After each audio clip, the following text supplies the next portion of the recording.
इयत्ता 8वी Hindi subject lesson number 2 वारिस कोण. वारिस म्हणजे आपल्या संपत्तीचा उत्तराधिकारी कोण. तर वारिस कोण करतं? खरं तर सगळेच जण आपला वारिस करून ठेवतात, पण खास करून राजा. मी तुम्हाला याची शॉर्टमध्ये स्टोरी सांगते आधी कि या कहानीमधला जो राजा है, मतलब इस कहानी में जो राजा है उसकी 4 पुत्रियां हैं, उसको बेटा नहीं है. तो चारों पुत्रियों में से अपने राज्य का उत्तराधिकारी किसको बनाना है, ये राजा के आगे बहुत बड़ा प्रश्न है. इसीलिए वो अपने चारों बेटियों का टेस्ट लेता है, एक परीक्षा लेता है चारों बेटियों की.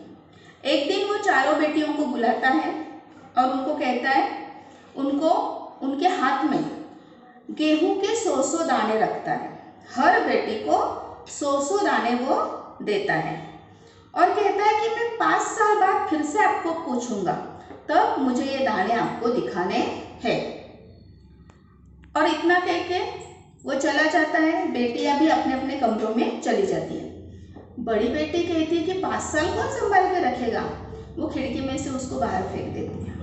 वो कहती है जब राजा 5 साल के बाद मुझे पूछेगा, मैं भंडार घर में से आकर उनको वो दाने दिखा दूंगी. दूसरी जो बेटी है वो मतलब वो भी सोचती है कि मैं इसका क्या करूं, पिताजी ने तो मुझे संभाल के रखने के लिए बोले हैं. तो वो एक डिब्बी में, एक संदूकची में, एक छोटी सी डिब्बी में मखमल के कपड़े पे, मतलब एक मखमल की पोटली बोलो या मखमल के कपड़े में बोलो, वो संभाल के रख देती है और अलमारी में रख देती है. तीसरी बेटी थोड़ा सोचती है कि पिताजी ने अगर ऐसे करने के लिए कहा है तो जरूर इसके पीछे कुछ न कुछ मकसद होगा. वो बाहर जाती है और एक छोटी सी जगह ढूंढ लेती है और उसमें वो बो देती है.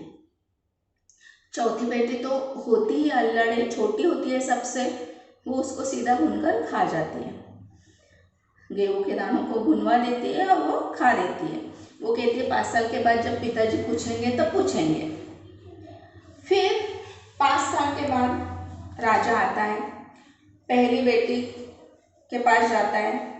पहली बेटी को वो 100 दाने मांगता है तो वो 100 दाने भंडार घर से उठाकर उसको दे देती है.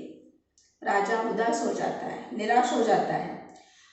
दूसरी बेटी के पास जाता है. जब उसके पिताजी उसको पूछने के लिए आते हैं तो वो दौड़ के अलमारी की तरफ जाती है. वो अलमारी में से वो संदूकची निकाल कर दिखाती है जो गेहूं के दाने पूरी तरह से सड़ गए होते हैं. चौथी लड़की को भी पूछता है तो वो तो डर के मारे सच सच बता देती है कि उसने वो खा डाले. राजा बहुत निराश हो जाता है. और जब वो तीसरी बेटी को पूछता है तो वो कहती है कि पिताजी आपको उसके लिए मेरे साथ चलना पड़ेगा. तो राजा हैरान हो जाता है और उसके साथ रथ में बैठकर चला जाता है. बहुत दूर जाने के बाद उसको बहुत बड़ा खेत नजर आता है जो कि बहुत हरा भरा है. और वो बोलती ये रहे पिताजी आपके गेहूं के दाने. मतलब शुरू में उसने छोटी जगह पे वो बीज बो डाले. फिर अगले साल वो दाने दोगुने तिगुने हो गए. फिर उसने वो और दूसरी जगह बड़ी जगह लेकर बो डाले. उसके बाद उसने और बड़ी जगह ली और आखिरकार उसने एक बड़े खेत में उसको बो डाला. मतलब उसकी 10 गुना वो दाने हो गए. जब राजा ने ये देखा तो अपनी बेटी को गले से लगा लिया. उसको बहुत खुशी हुई कि इसने सही इस्तेमाल किया. मैंने उसको जो दिया था उसका सही इस्तेमाल किया और वो अपने राज्य का उत्तराधिकारी अपनी तीसरी बेटी को बना देता है. मतलब हमारे आगे मौके बहुत आते हैं या हमारे पेरेंट्स हमको बहुत सारा देते हैं सुविधाएं, लेकिन उनमें से कोई एक ही होता है जो उसका असली इस्तेमाल करके आगे तक चला जाता है. तो ये छोटी सी स्टोरी है. आशा है तुम लोगों को समझ में आ गई होगी. वारिस कौन, इसके क्वेश्चन आंसर्स मैं आपको बाद में सेंड करती हूँ.